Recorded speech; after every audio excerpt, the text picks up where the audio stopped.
Bantah pesta di villa, mertua sebut Brigadir Nur Hadi pamit tak akan menginap, niat akikahkan anak. Keluarga Brigadir Muhammad Nur Hadi membantah korban pergi ke Gili Trawangan untuk berpesta bersama atasannya dan wanita lain. Mertua Nur Hadi, Sukarmidi mengatakan Brigadir Nur Hadi pun sempat berpamitan dengan keluarga hanya untuk mengantar saja dan tidak menginap. Terlebih pada saat kejadian berbarengan anak nomor 2 Brigadir Nur Hadi berusia 1 bulan akan melangsungkan proses akikah.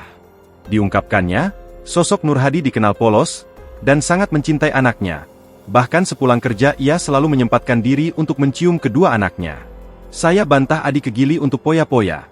Ini nggak mungkin, karena pada saat itu, kejadian terbunuhnya Nur Hadi, anak yang paling kecilnya itu akan diakikah, ucap mertua Nur Hadi, Sukarmidi saat ditemui tribunlombok.com, di kediamannya yang berada di Dusun Lendang Re, Desa Sembung, Kecamatan Narmada Lombok Barat, Rabu, 9 Juli 2025. Atas pemberitaan miring itu, Sukarmidi menyebut sudah keterlaluan. Sukarmidi menceritakan, sebelum kepergian Nur Hadi ke Gili Trawangan, ia juga sempat memiliki firasat yang jelek terhadap dirinya. Apalagi izin yang disampaikan korban ke keluarga ke Gili pada saat itu bukan untuk menginap, namun hanya untuk mengantar tamu. Firasat buruk sudah dirasakan keluarga sejak hari Selasa. Sehari sebelum ditemukan meninggal, Nur Hadi sempat berpesan kepada tukang bangunan yang mengerjakan pembuatan kursi kayu di rumahnya.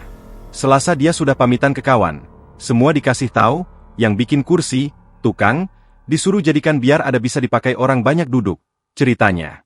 Pada saat perjalanan ke Gili, sekira jam 4 sore, Nur Hadi bahkan sempat melakukan video call dengan anaknya yang paling besar, yang masih berumur 5 tahun.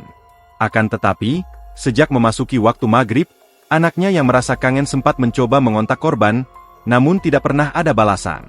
Hingga anaknya juga sempat mengirimkan voice note melalui WhatsApp menanyakan kabar ayahnya dan disuruh untuk cepat pulang.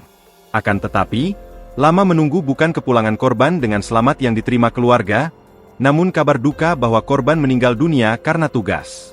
Terpukul hati keluarga, Sukarmidi membenarkan firasatnya yang mengarah pada menantunya yang tutup usia.